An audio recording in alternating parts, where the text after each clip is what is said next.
Donald Trump used the rescheduled White House Correspondents Dinner over the weekend to announce that he intends to run for a fourth term.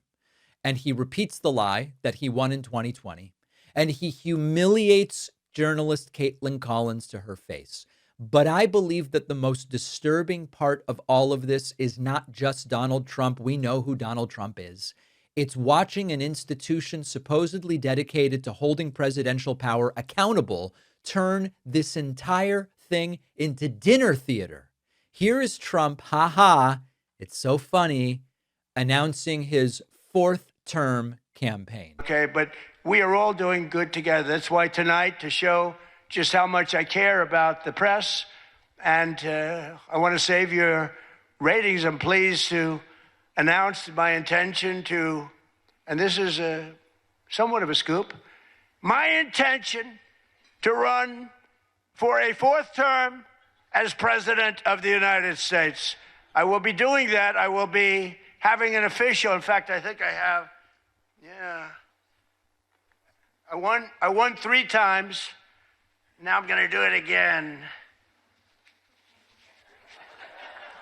So Trump just put on a Trump 2028 hat. Thank you.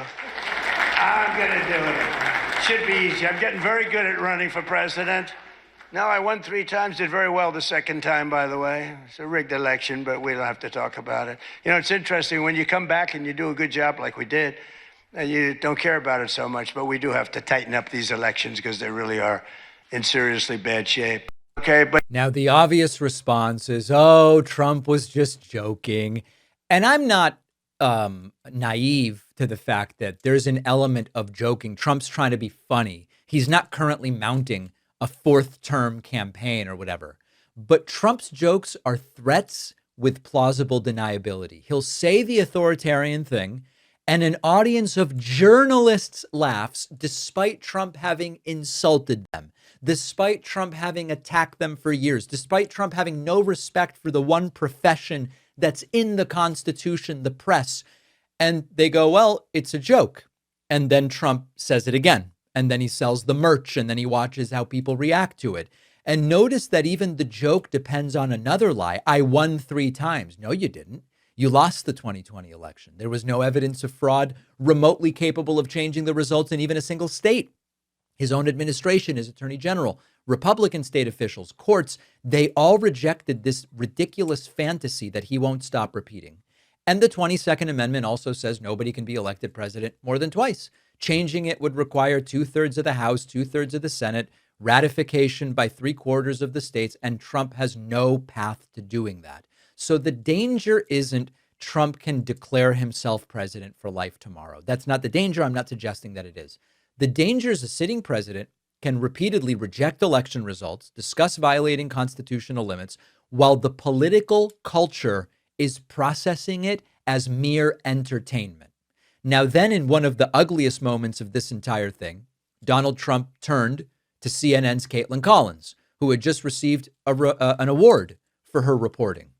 And this is what he had to say. They'll learn their lesson, but I want to personally congratulate CNN's Kaitlan Collins on receiving her award. It was all about me. It's a fake. She shouldn't get the award. It was a fake, but I didn't mind. I said, Kaitlan, congratulations.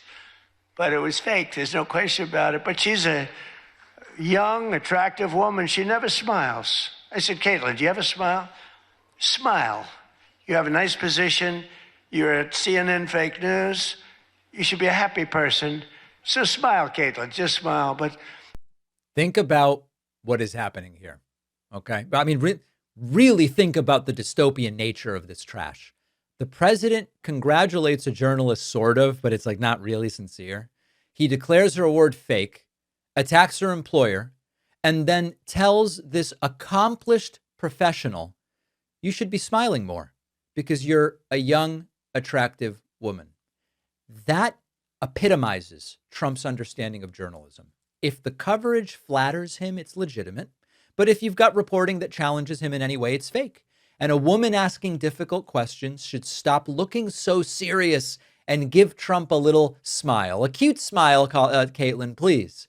And Trump can't tolerate that Kaitlan Collins is being recognized in the same room as he is because the award wasn't about honoring him. It's about honoring her work, which, by the way, was critical and incisive reporting related to Donald Trump. He had to degrade the journalism, the journalist, and CNN. And then he goes back to the jokes about his next term. I think we all did very well. It was a hell of an evening, I can tell you that. Won't soon be forgotten. And I think a lot was learned from that evening. A tremendous amount was learned about security and about other things, the dangers of what we all do. But just like my presidency, the second time is always better. It's always better. And the third time will be better yet. I'm only kidding. What is funny about this crap? And again, everybody laughs and Trump gets exactly what he wants. If people object, his defenders go, oh, these triggered people can't take a joke. But then if nobody objects, another authoritarian leader enters normal political conversation. And this is where I do believe the White House Correspondents Dinner itself deserves scrutiny. The dinner honored legitimate journalism. It included reporting that challenged Trump. And of course, the association is not responsible for everything that the president says from its stage. Inviting the president is a longstanding tradition. Trump has declined for a bunch of time. I think this is the first time he's gone. Journalists shouldn't fear being in the same room with the powerful people they are covering. But there is something disgustingly broken when you turn the relationship between the president and the press into this celebrity banquet as Trump just continues attacking journalists and threatening media organizations with lawsuits and dismissing unfavorable reporting as fake and toying with trying to stay in power beyond his constitutional limits. Peter Baker of the New York Times said that the dinner should be rethought by the association after seeing what happened. And I kind of think Peter Baker has a point.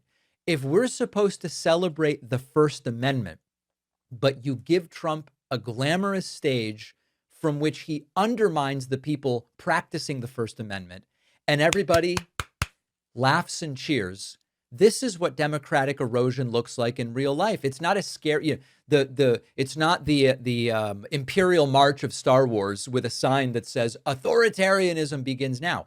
It's jokes and lies and breaching norms and institutions that convince themselves everything's normal. The speech was embarrassing. And the room's willingness to play along reveals something far more dangerous, and it really reinforces, boy, do we need independent media. So we're pushing to 4 million YouTube subscribers. We're under attack by this White House. I've been listed as a media offender. They have no respect for what we are doing. As corporate media is failing hard, consider following me. Consider following your other independent favorites. 4 million on YouTube is the immediate goal. It costs nothing. We're going to try to offer something different than if I have anything to say about it. Let's talk about suits for a moment. Guys want to look sharp for weddings or work or dinner or just you don't want to wear jeans one day. But finding menswear that feels classic, modern, and comfortable is pretty difficult. This is why I like our sponsor, Southern Gents. Southern Gents offers refined menswear. They've got suits and blazers, trousers, dress shirts, loafers, all the finishing touches.